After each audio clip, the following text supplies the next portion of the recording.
পুরুষদের কাজই তো আপনাদের কামানো, বউদেরকে খুশি রাখানো, এটাই তো আপনাদের কর্তব্য, ঠিক না?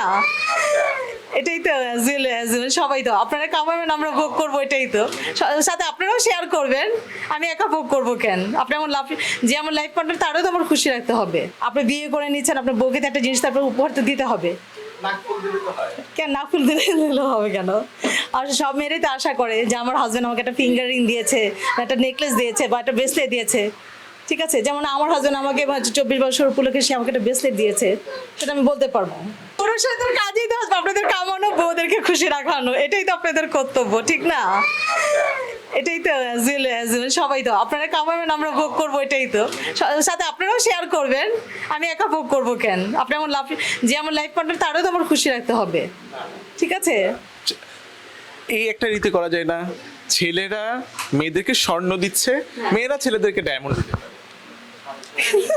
পারে, ফিঙ্গার রিং দিতে পারে, বা তবুও মেয়েরা দিতে হবে।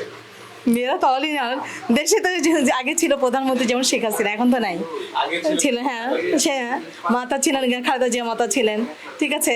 ভারতে ছিল ইন্দিরা গান্ধী, সবাই তো গোল্ড পড়ছে কম বেশি, ঠিক আছে? এটা তার বন্ধ করা যাবে না দাদা।